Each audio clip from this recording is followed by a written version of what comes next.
Hi everyone, Joscard here. I want to start off this multiple part review by saying I like being a sheeple, by which I mean I don't like to disagree for the sake of disagreement. I found that if something's popular, it's probably doing something right. And Metal Gear Solid 5 definitely did a lot of things right. So this isn't so much about having a dissenting opinion as it is getting a lot of grievances off my chest. But let me start off by saying I loved the game. Things will go downhill from there, but I want you to know that this was an extremely fun game, and if it doesn't deserve its 10 out of 10 score, then it deserves to be near the top. My 150 hours or more of completing the game should speak for itself of what I thought of the game. Having said that, I need to address some elephants in the room. First of all, there are going to be spoilers here. A lot of them. If you plan on playing the game and you hate spoilers, bookmark this video and come back to it after you've beaten the game. Second, this is just some guy's opinion and interpretation of the game. I'm far from an authority on the game. I purposefully avoided interviews and other promotional materials beforehand because I like going into a game sight unseen. So if anything I can complain about was addressed in some obscure discussion on Reddit or an interview with Kojima, I probably haven't seen it. So without further ado, let's talk about Metal Gear Solid: The Phantom Pain. So in this episode, I'm going to be discussing issues with the story. What's up with all the plot lines that go nowhere? What's up with Battle Gear? What's up with Eli? What's up with the third English vocal cord parasite? What's up with the third child? What's up with child soldiers, for that matter? What's up with Huey Emmerich? What's up with the Phantom Pain? What's up with Skullface? What's up with the really tenuous connection to the rest of the series? Starting with Battle Gear. Halfway through the game, or a quarter of the way I guess, you could build something called Battle Gear, which was a hovering tank. It's used for deployment missions in a similar way that Metal Gear Zeke was used in Peace Walker. Except that it's complete shit here. Remember when you could customize Zeke? That doesn't exist anymore. Remember how you could even the playing field by deploying him selectively in deployment missions? That's been stripped out. In fact, all of the deployment missions got boiled down to background timers. The timer goes ding! You whip out your iDroid and collect your rewards. You can't select what equipment to deploy anymore. You can't really do much of anything to increase your chances of success, but reorganize which soldiers will be going. How is it that such an addicting and crucial part of Peace Walker for the Sony PSP was somehow made worse in a full-fledged console game? This one I do have a little information on. Kojima mentioned in an interview somewhere that Battle Gear was originally going to be deployed on the field like any other vehicle, but it unbalanced the gameplay too much so they cut it. Which begs the question, why leave it in at all?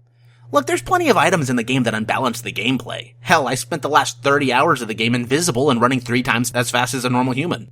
But there were provisions to balance that in certain situations. Why weren't those simply employed for Battle Gear? Second, if you're only going to use it in deployment missions, why doesn't it actually make a difference? I should be allowed to drop it on an E-rank mission and have it destroy everything.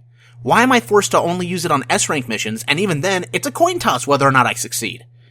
It really could have been cut altogether, and this game would have been virtually the same. In fact, that's a recurring theme that I'll be pointing out here. If you can cut it or replace it with something else that already exists in the game, it probably doesn't deserve to exist in the game. Eli. The White Mamba. Liquid Snake. Brother! And someone with somehow recessive traits but dominant genes. Yeah. In early trailers, we saw a kid, probably around 12, who looked remarkably like Liquid Snake. The game tries to play it coy at first by being all like, is it liquid? We're not gonna- It's liquid. Yeah, no, it's definitely liquid. You extract him early on, which apparently is a boss fight, but I never triggered it because I always tranked him from afar and carried his fragile child body back to the chopper. He's a dick for a while, hates Big Boss, then at the end steals Sahelanthropus and disappears forever. Why is he even here? There is little to no meaningful interaction between him and Big Boss, and for people who claim that his role was greatly expanded on in the cut in Mission 51, let me tell you, it wasn't. He steals Sahelanthropus. In Mission 51, you destroy the Sahelanthropus. Again. And not kill Eli. The kind of tension they're trying to build falls flat on its face because you already know how things turn out by Metal Gear Solid. Liquid doesn't die from the English vocal cord parasite. Sahelanthropus isn't stomping around. You know that this is all gonna get an end-of-episode reboot like anytime Homer Simpson gets a new job. The one thing that bugs me the most about this is that Eli apparently becomes obsessed over Big Boss. This was something we could have seen more of. In Metal Gear Solid, he wants to create a bunch of genetically perfect clones from Big Boss's remains because of his issues with his own creation. What does Metal Gear Solid 5 give us about the L'Enfant Terrible and Eli's involvement? Next to nothing. At best, it gives us a little hint to the big plot twist that you're not actually Big Boss. But in the end, Eli's a non-entity. He only serves as a plot ticket to get the next event to happen. He's there to spur on the child soldiers. He's there to give the rage to the pilot the Sahelanthropus. He's there to precipitate Huey's trial. He only exists to move the plot along that could have been developed more naturally if he wasn't shoehorned in. He needs to either be cut or his part greatly expanded upon.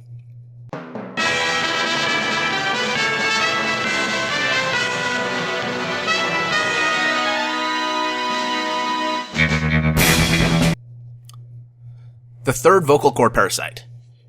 So the English vocal cord parasites. Skullface had one, Eli had one, Quiet had one, and now no one has one. Obviously, we knew from the beginning that no matter where the parasites were, they were a threat that would be neutralized by 1995, since that probably would have come up if large swaths of people were dying in Metal Gear.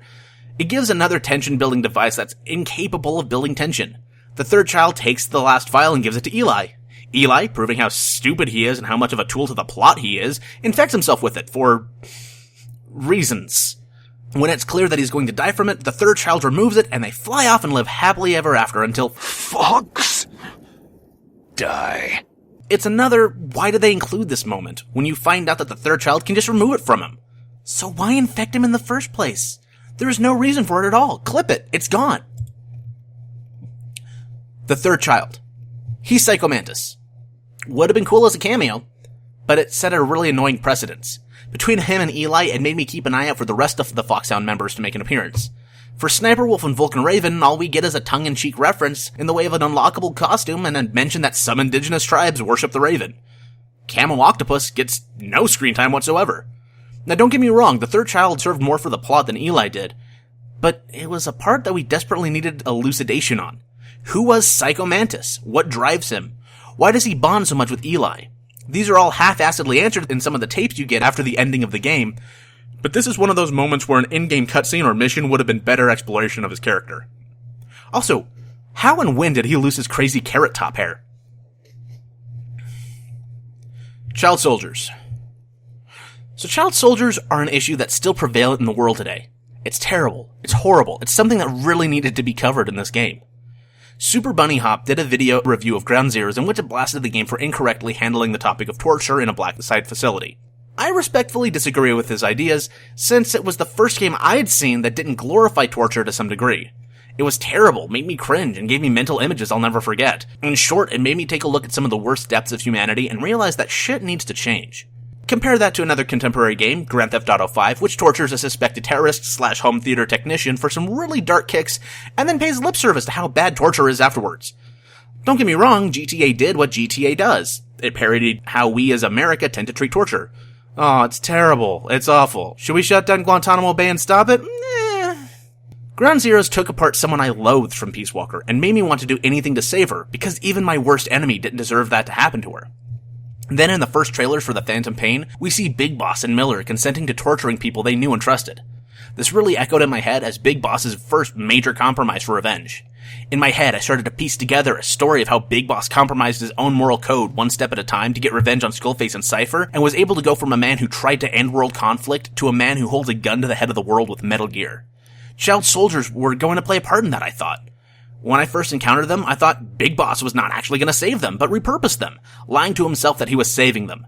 He would take these already trained soldiers and employ them at Mother Base, train them to be better, all while promising to himself that they're getting away from the conflict that bred them. What did we get instead? 3 missions that included child soldiers. Those missions then went to treat those children hardly better than the sheep you need to airlift out of the battle zones. You trank them, then you Fulton them. The only difference is that you can't kill them. This kind of sticks in my craw because, far from looking at the depths of humanity, Kojima paid lip service to it and removed all the realism from it. Look, I'm not advocating killing children in real life, but on the battlefield, you need to do terrible things. Especially if you're trying to show how a man who once held such lofty ideals as world peace falls into a virtual demonhood. And you get that by forcing the player to do things they don't feel is right, not by making a piece of metal stick out of a head more. Considering what came before, this was a cop-out, and it would have been better served just leaving it out. Because these child soldiers that you do extract serve precisely no purpose in the overall story. At best, you get a tip about the Devil's House and where you can find the parasites for the first time from one of the kids. But considering that a few missions beforehand you can overhear conversations referencing the place, it wouldn't be too hard to repurpose that information gathering from somewhere else. Child soldiers, gone. No need for them to be there, not even to be edgy. Huey Emmerich. Now here's the first part of the story that I actually disliked but had a complete story arc. Huey Emmerich, scientist, genius, father of Oedipus Rex. This was a finely crafted piece of story because throughout Peace Walker and even in Ground Zeroes, I really liked Huey. He was Otacon without being a complete weeaboo or sad sack. In The Phantom Pain, you find out pretty conclusively that he was the reason that Mother Base was destroyed. He wanted out because of the nuke and the Metal Gear Zeke that Big Boss had developed. To his credit, he thought Cypher was going to exfiltrate him and only blow Mother Base up a little. He didn't know it was going to go all smithereens on the place. And that's because Cypher didn't. XOF did. But the game really makes you want to believe in Huey. Even with the most damning evidence arrayed against him, you want to find some way to exonerate him. Even when they're crying for his death and are about to lynch the poor guy, you know there has to be some sort of mistake, right? And then they wheel out the AI pod and you hear Dr. Strangelove's last recording. Huey! Damn it, Huey! Open it now! Please, let me out! That son of a bitch killed the mother of his own child and lied about it. And not only that, but he believes his own lie. Even as you ship him off, not killing him, he takes a moral high ground because he's so desperate to prove his own worth that he can only do it by debasing others around him. He's the living embodiment of the YouTube comment section, and it actually informs his suicide later in life. At some point, he has to face the terrible things that he's done, and it only happens when his own son betrays him. So then, why is it on my list? Why am I bitching about it? Mostly because I have no real understanding of why he killed Dr. Strangelove. Look, I've read a half dozen theories about how he simply refused to open the AI pod for a variety of different reasons. Because Strangelove was going to take his child away. Because Skullface was going to take his child away. Because Strangelove was going to edge him out of his secure position working on Sahelanthropus with her AI pod. But the fact of the matter is, all of these explanations are given as possibilities, but one of them is correct. But none of them seem to hold enough water for me. Huey is not Walter White, no matter how much Kojima wanted him to be. He wouldn't be capable of letting a woman he loved die in front of him for any jealous reason. And if he is, there's not nearly enough of a build-up or explanation as to why he'd let it happen. I'll give it that he might be crazy and psychotic, but we're not given much explanation to his motives. He's just an ass because the game needed an antagonist inside Mother Base. Fuck you, Huey, and fuck your obsession with legs on things that can't walk. The Phantom Pain. The Phantom Pain is a phrase you'll hear over and over again in the course of the game. Phantom pain is, of course, the lingering sensation of a limb or body part long after it's been removed from your body. Random synapses fire in your brain, and then the area where your hand used to be, it'll be tingly or itchy or aching. So it seems appropriate that the game is called The Phantom Pain, with Big Boss having lost an arm, and Miller having lost a leg. And an arm. And a Zyzon. Holy fuck, Miller, did you try to have sex with a wheat thresher while Big Boss was in a coma? It's also indicative of the feelings of loss that Big Boss feels about the old Mother Base. The loss of identity that V has to deal with when he's forced to be Big Boss. The loss that Skullface had when he never got credit for anything he ever did. Wait. What? Yeah, no. Skullface uses the phrase, the Phantom Pain, a few dozen times in his expositional monologue, but he uses it in a way that makes you wish that Indigo Montoya was around. You keep using the word. I don't think it means what you think it means. Look, the Phantom Pain was a clever analogy or metaphor for a lot of what happens in the game. It's subtle, and it takes on a lot of different meanings in different contexts. But you know what isn't clever? Pointing it out every few minutes. It gets to the point that you feel like you're walking with a little kid who only knows one word, and it's Phantom Pain, because he's pointing to everything and saying, Phantom Pain, Phantom Pain, Phantom Pain. It's not clever if you keep saying it. Saying it again and again doesn't make it smart or clever. Even if you say it 1,000,000 times, again and again, it doesn't change how clever it's. I'm doing it right now. Oh god, I'm doing it right now, aren't I? Skullface. Skullface is the name of a Bond villain from the Sean Connery era that had a convoluted plan to control the world that was so inherently evil, it's amazing that he had any sort of political power. I mean, it's not literally the name of a Bond villain, but everything else sure fits, doesn't it?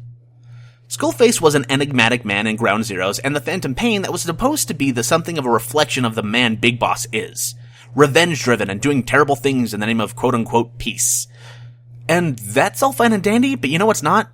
Having no build-up to your villain's last moments at all. Having him drop a bombshell on you that he was working in the background since Operation Snake Eater, and then he gives you an expositional monologue while he fucking takes you right to the giant weapon you're looking to destroy.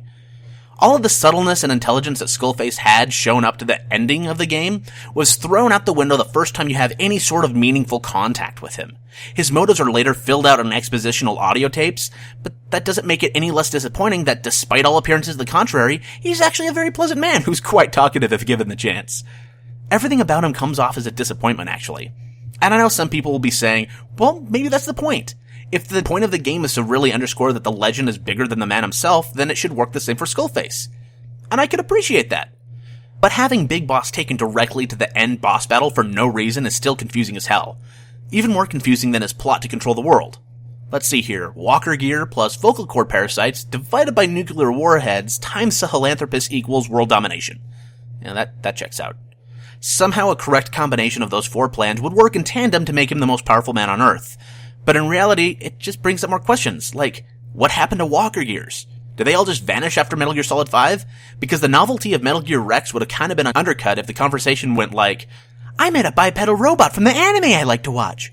What? You mean the Walker Gear that people used to use like battle-ready segways?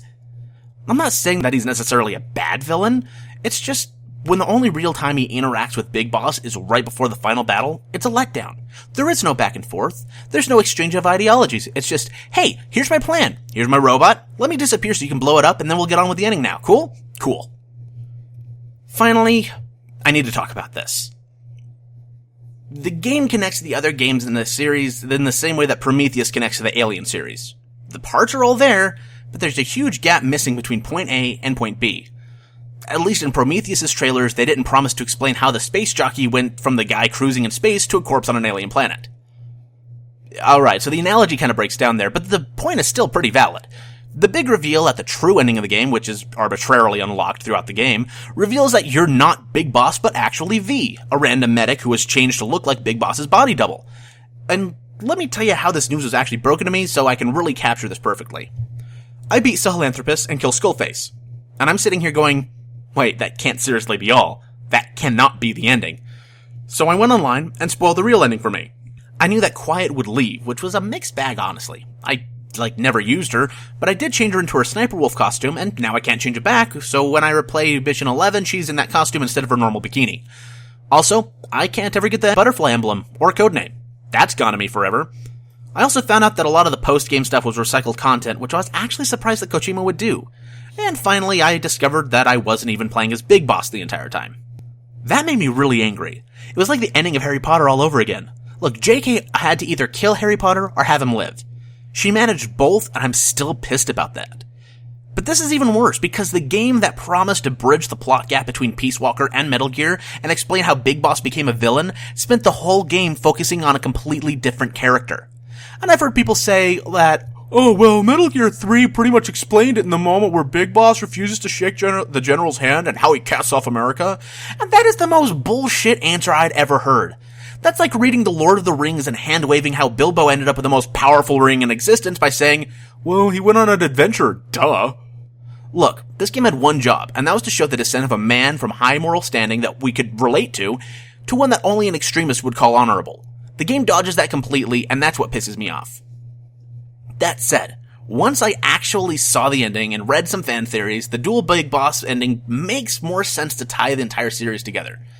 I'd always wondered how Big Boss would be stupid enough to send his own best soldier into his own terrorist nation base to destroy his own shit to see if the defenses were up to snuff. I mean, no matter what, at the best outcome, he's still at a net loss. Either Solid Snake dies and he loses the best soldier Foxhound had, or Metal Gear is destroyed and he's out a bipedal tank. There's no winning there, and it only serves to show that Big Boss is either completely and certifiably insane, or that he's just really stupid and doesn't think his plans through. Something that Metal Gear Solid 4 kind of made laughable. But with two big bosses, it makes a little bit more sense. One of them goes back and puts on the appearances to direct Foxhound, while the other starts creating Outer Heaven. And while I can't completely get over the bait and switch on this, I have to admit it makes the events in Metal Gear and Metal Gear 2 not complete head-scratchers. But sadly, the creation of Outer Heaven and Zanzibar Land were only briefly touched on, and the one thing that you get the most closure on is what happened to Major Zero and Cypher. Yeah, it explains how the Patriots became an AI entity, but that really wasn't a question people were asking, was it? I mean, I just sort of accepted the Patriots after Metal Gear Solid 2, and in reality it just answers a bunch of nitpicky questions that were already pretty much answered. How did Skullface find out where Major Zero was? He tortured Paz. But now we get an audio tape of it. Hell, most of the answers we get by the ending of the game really just answer questions that should have been answered in the game's story, not in expositional tapes, damn it. Well, the worst part of all of these problems that I see is that I know who's to blame. It makes me sick to say this, but it's actually not Konami's fault. It's Hideo Kojima's. Before you rip into me, you have to understand, I revere Kojima. He's the one who inspired me to learn how to make video games and make me see them as something more than just entertainment. I love the amount of work that he puts into the game and the level of commitment that he gives to anything he does. He's fantastic. But he was ultimately in charge of the scope of the story, and he clearly bit off more than he could reasonably chew. Konami has a lot of money, that's true, but the development of a AAA title game costs a lot more money. And as long as production continued on Metal Gear Solid 5, the more money they'd be losing instead of earning. Konami at the end of the day is a business. And while I can't condone their recent actions, I have to say I understand why they'd eventually tell Kojima, enough already. There's a lot of content here that needed to be expanded upon, but clearly couldn't because of time constraints. There's also a lot of content here that needed to be cut completely. It's not like this was Kojima's first game. He knew when the deadline was, and he knew what needed to be finished when. Instead of focusing on the main plot of the story, he tried to cram in as much fan service as possible, and in the end we get a dissatisfactory story full of unrelated plot threads and terrible pacing. Yes, Konami was breathing down his neck every moment, but the issue with the story didn't come from them. If they'd given him more time to work on the game, it probably still wouldn't be finished. Could Konami afford it? Probably. But they also wouldn't be making a profit on the game, and that's the bottom line when you run a business. Kojima needed to change the scope of the game, not frantically try and fill it up as quickly as possible. That's all I've got going on for today.